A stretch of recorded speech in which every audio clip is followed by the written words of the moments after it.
Hai teman pintar, belakangan ini timnas sepak bola kita sedang ramai diperbincangkan.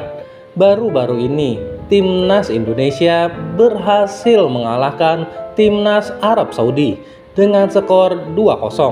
Padahal timnas Arab Saudi ketika di Piala Dunia tahun kemarin mengalahkan timnas Argentina. Tidak hanya itu, timnas Indonesia akhir-akhir ini memang sedang berada di puncak kejayaan semenjak dilatih oleh Sintayong dan mempunyai pemain belasteran yang cukup banyak. Mari kita bahas lebih dalam.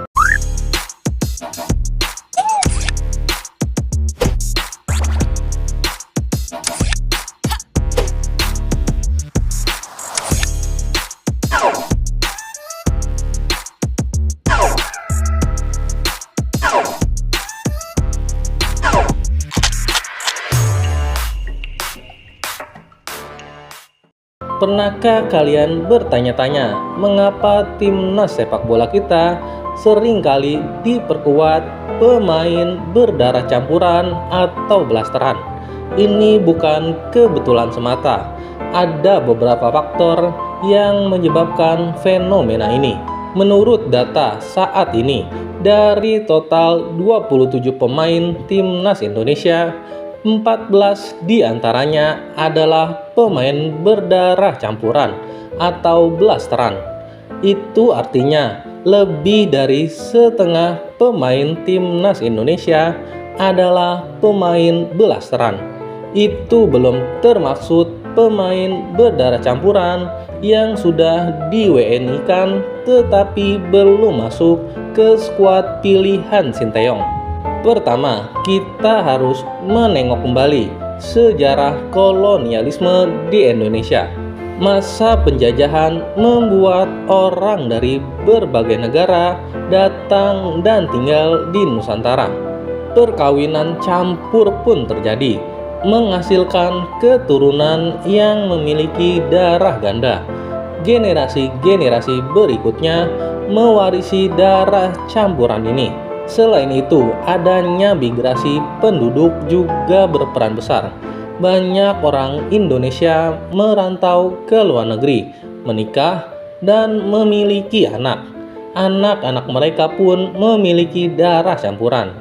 Ketika mereka kembali ke Indonesia atau memilih untuk membela timnas Indonesia, maka jumlah pemain berdarah campuran di timnas pun bertambah. Lalu bagaimana dengan hukum kewarganegaraan kita? Di Indonesia, seseorang bisa menjadi warga negara Indonesia melalui beberapa cara.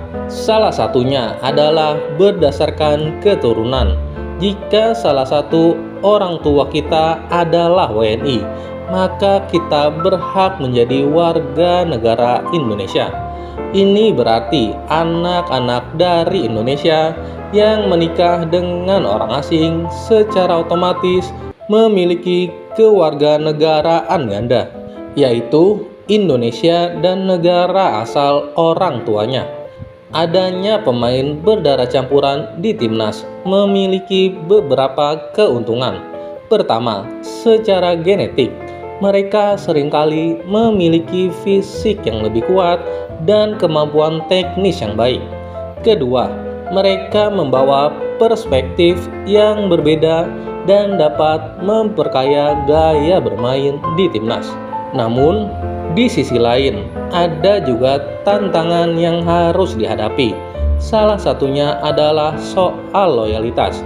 Tidak semua pemain berdarah campuran memiliki rasa nasionalisme yang tinggi terhadap Indonesia.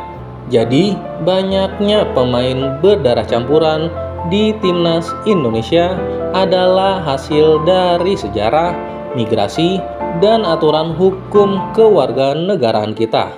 Fenomena ini membawa dampak positif dan negatif. Yang terpenting adalah bagaimana kita sebagai masyarakat bisa mendukung para pemain ini agar mereka bisa memberikan yang terbaik untuk bangsa Indonesia. Sekian video kali ini dan terima kasih sudah menonton.